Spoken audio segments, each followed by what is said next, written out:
I started in 1951 when Mine 19 was being built, and I was here through the shutdown of Brutus in 1974.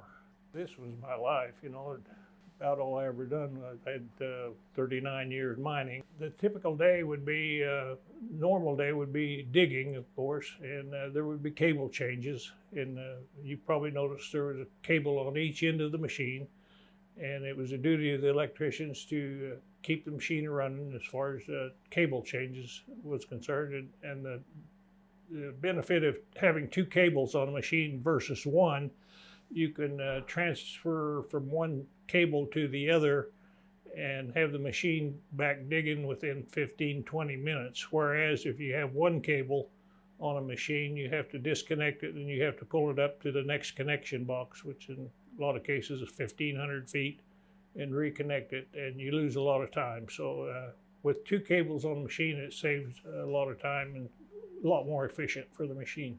The machine normally worked 7 days a week, 24 hours a day. Shift changes were on the machine were 8 hours. Now the electricians were different.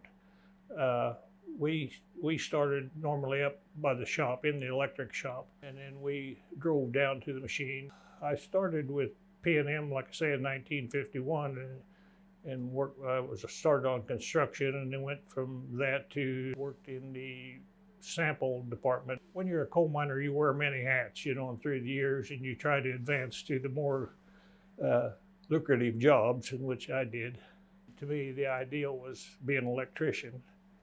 And so I started out by climbing poles and doing line work with electrical crew, and then working with the then electricians, learning the trade. And when they retired, well, then moved on up. I've worked at 3 different coal mines, and there was 3 fatalities during my service. There was 2 at Mine 19, where Brutus was from. They weren't electrically related, but then there was a fatality at the mine I worked for Peabody Coal Company, and it was electrically connected.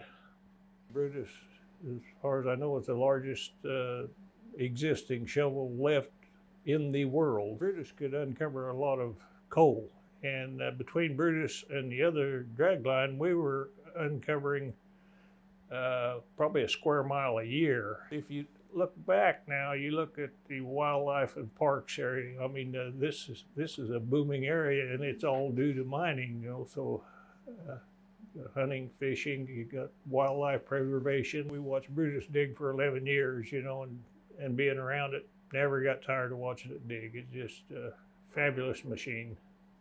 I'm glad it's preserved, for history.